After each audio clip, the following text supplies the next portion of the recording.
"You're under arrest, Grandpa." He didn't say a word when they handcuffed him, just stared straight ahead, calm, silent, like none of it surprised him. In the courtroom, people whispered. A few laughed. One juror rolled her eyes. To them, he looked like just another bitter old man caught in the wrong fight. But what no one knew, what not even the judge understood, was that the man in chains had once ended a war with a single shot. And the only witness who knew the truth wore 4 stars on his shoulder and was already en route to the courthouse. Welcome to The Veteran's Voice. Before we continue this emotional story, tell us in the comments, from which city in the world are you watching this video today? And if you think stories like this need to be heard, hit that subscribe button to support the channel. We're growing every day, and I sincerely thank you for being a part of it. The courthouse was smaller than most people expected.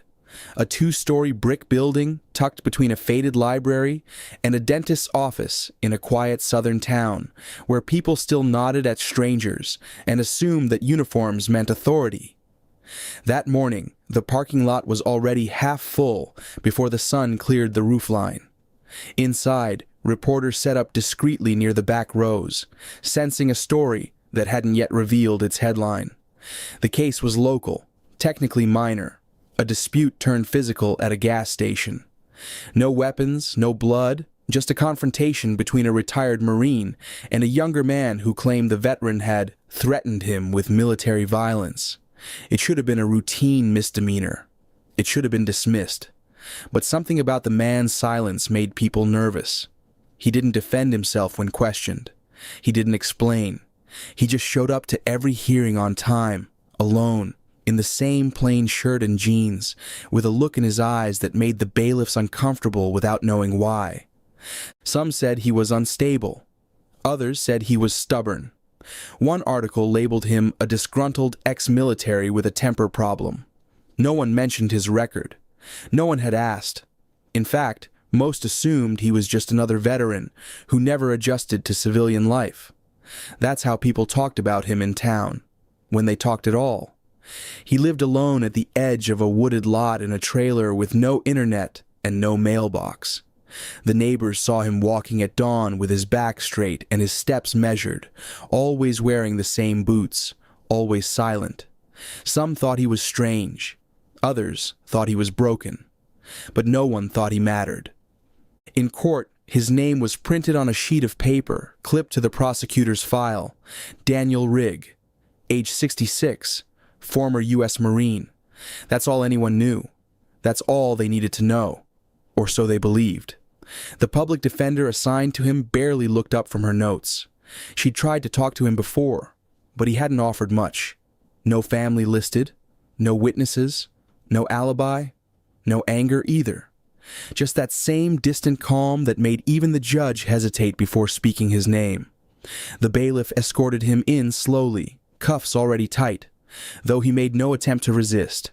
He looked straight ahead, eyes fixed on nothing in particular. He wasn't defeated. He just seemed done. In the row behind the defense table, a few people watched him like he was a curiosity. One man whispered, "Isn't that the guy who yelled at some kid over a parking space?" Another answered, "No, I think he threatened to shoot someone. PTSD, probably." The judge arrived. The room stood. The trial began. It moved quickly. Witnesses gave vague testimony.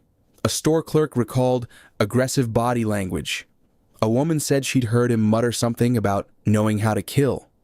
The victim, a man in his 30s wearing a neck brace he didn't need, told the jury he feared for his life when the old man looked at him.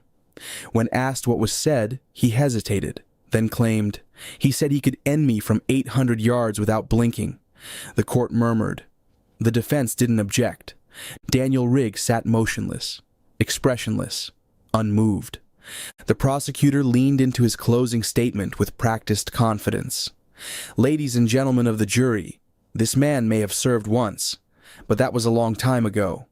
What we have today is someone who lives in the shadow of a uniform he no longer wears.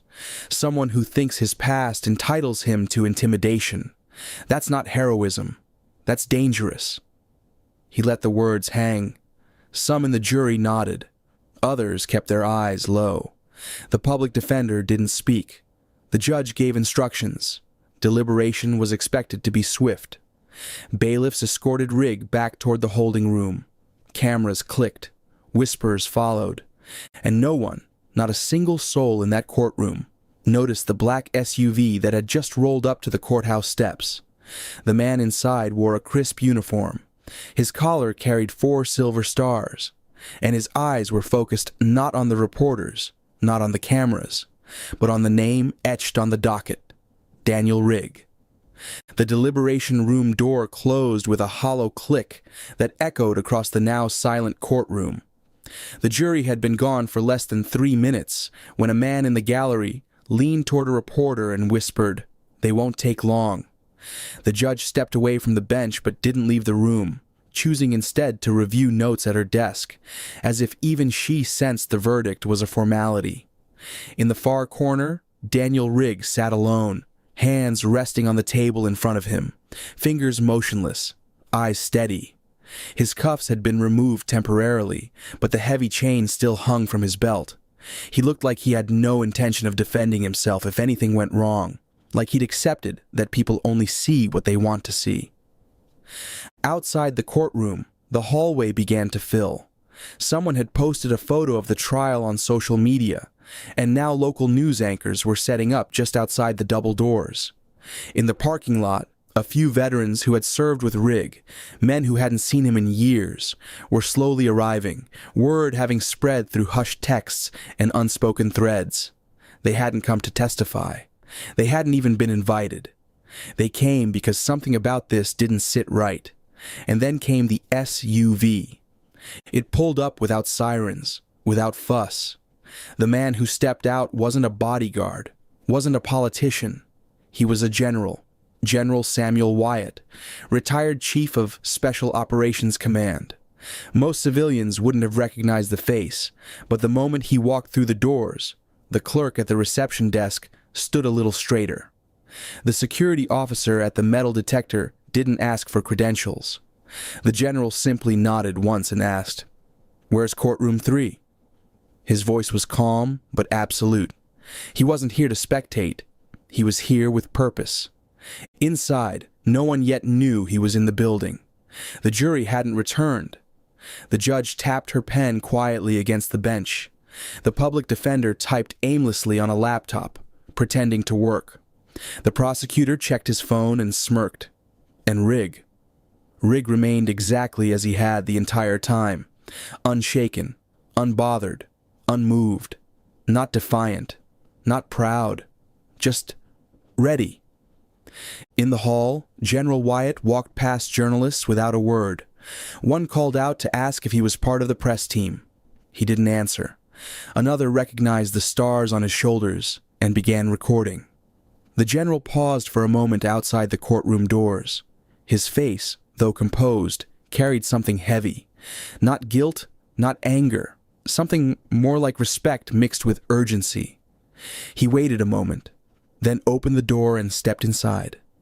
The judge looked up, confused at first, then immediately rose from her seat as soon as she registered the insignia. The courtroom froze. The jury was still out, but the room itself had changed. Reporters turned their cameras. The prosecutor slowly stood, blinking as if unsure whether he was being pranked. Wyatt walked forward, not to the bench, not to the prosecution, but directly toward the defense table, toward Daniel Rigg. And Daniel finally lifted his head. Their eyes met. No words were exchanged. Not yet. But something had already shifted in the air. The silence wasn't awkward. It was reverent. For a moment, no one breathed. The general stood still, hands clasped behind his back, facing Daniel Rigg like a man about to deliver something heavier than orders. The judge, still standing, cleared her throat softly. "General, can I ask what brings you here today?" Wyatt didn't answer immediately. He looked at Rigg, then turned to the courtroom, his voice calm, clear, and unwavering. "I'm here because this man sitting before you is the reason I'm alive." He doesn't know I came today. He didn't ask me to. In fact, he probably hoped I wouldn't. But I heard about this trial, and I couldn't stay silent. The prosecutor shifted uncomfortably. Reporters leaned forward. One juror, returning from the hallway, froze in the doorway, sensing she'd just walked into something far bigger than the case file she'd been handed. Wyatt stepped closer to the bench, not to impose, but to be heard. 31 years ago, I was pinned behind a crumbling wall outside Fallujah. My unit was scattered. Communications were down. I had 2 wounded and no way to extract. We were surrounded. And then, out of nowhere, a single sniper cut a path open. He didn't speak. He didn't wait for thanks. He just fired. 12 confirmed kills in under 5 minutes. Every shot placed with surgical precision. The last one, through a rooftop hatch at 936 yards, moving target, crosswind. That shot saved my life and the lives of the men with me. He paused, scanning the room. That sniper was Gunnery Sergeant Daniel Rigg. Murmurs broke out across the courtroom, but Wyatt lifted a hand and the room silenced again. I've read the testimony. I've seen the charges. And I'm telling you now, whatever words this man allegedly said in a parking lot, he's earned the right to be heard in a way none of you can measure. He doesn't talk much. He never did. He didn't come back from war looking for parades or praise. But if you think for a second that the man sitting here is a threat to anyone, you have no idea what restraint looks like. He turned to the judge. With your permission, I'd like to speak to the jury. The judge, stunned, nodded slowly. Proceed, General. Wyatt walked to the front of the jury box and took a breath. There's a reason Daniel Rigg didn't defend himself. It's not because he's guilty. It's because he's tired. Tired of being misunderstood. Tired of seeing the world confuse silence with threat. But I know him. I know that when chaos breaks loose, when bullets fly, when no one knows what to do, you pray a man like him is nearby. He stepped back, then added quietly, you don't put men like this in chains. You put them in history books. And then, in front of the courtroom, the reporters, the judge, the jury, and the man who once saved his life, General Wyatt did something no one expected. He dropped to one knee, not out of weakness, not for show, but as an apology, not for himself, but for a system that had forgotten who Daniel Rigg was. No one in the courtroom moved, not the bailiff, not the prosecutor, not even the judge, who sat frozen behind her bench, one hand still resting on her gavel, the other covering her mouth. The jury, already returning to their seats from deliberation, now stared at the 4-star general kneeling in front of the man they were about to convict. One juror wiped a tear. Another looked down, ashamed. The prosecutor opened his mouth as if to object, but the words never came. Daniel Rigg didn't react right away. He didn't look around for validation or offer any sign of surprise. His gaze remained fixed on the man kneeling before him, eyes heavy with a lifetime of things he'd never said. Finally, after what felt like an eternity, he rose from his seat, walked to the general, and extended his hand. Wyatt stood, took it, and in that moment, the 2 men stood face to face, not as officer and sniper, not as witness and defendant, but as something older, deeper, as soldiers bound by something the rest of the room could never fully understand. The judge cleared her throat, voice breaking just slightly. In light of this testimony, and the extraordinary context brought before this court, I am dismissing all charges effective immediately. Her gavel came down, not with force, but with finality. Daniel's chains were removed. This time, no one touched him without reverence. He didn't rush to leave. He turned, nodded once to the jury, and walked down the aisle slowly, each step echoing in the wood-paneled chamber like the final punctuation of a sentence long overdue. Outside, a few veterans stood at attention as he passed. One saluted without being asked. Reporters tried to speak, but none could form a question that didn't sound foolish. Rigg kept walking. He didn't say a word. He never needed to. General Wyatt followed behind him, not as an escort, but as a witness. And as they stepped into the sunlight, for the first time in years, Daniel Rigg looked less like a ghost, and more like a man returning from a war that had never ended. Sometimes a hero doesn't wear a uniform anymore. He doesn't march, doesn't salute, doesn't stand on ceremony. Sometimes he walks into a courtroom wearing a quiet stare and worn-out boots, not asking for recognition, just hoping the world will stop misunderstanding the silence he's carried for decades. Daniel Rigg never asked to be defended. He didn't tell his story. He didn't need to. Because there are men like him who believe that doing the right thing shouldn't require applause, who carry their scars privately, their memories quietly, and their honor with a weight most people will never recognize until the moment it's too late. But not this time. Because this time, someone spoke up. This time, someone remembered. This time, a man with 4 stars on his shoulder knelt in a courtroom, not to plead, but to correct something we all too often get wrong, forgetting what sacrifice looks like once the war's over, forgetting that those who saved lives overseas are still trying to survive here, forgetting that silence doesn't mean weakness. It often means strength too deep to explain. Daniel Rigg didn't leave that courtroom vindicated. He left unchanged, because he never needed the verdict to tell him who he was. But for once, the world paused long enough to see it. And maybe that's the lesson we carry forward.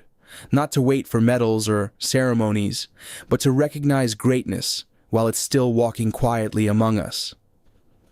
This story was brought to you by The Veteran's Voice. Before we leave you today, here's our question. Have you ever known someone who never asked for recognition, but deserved more than anyone else? Tell us in the comments what they meant to you, and how you remember them. And if you think stories like this need to be heard, hit that subscribe button to support the channel. We'll see you in the next one.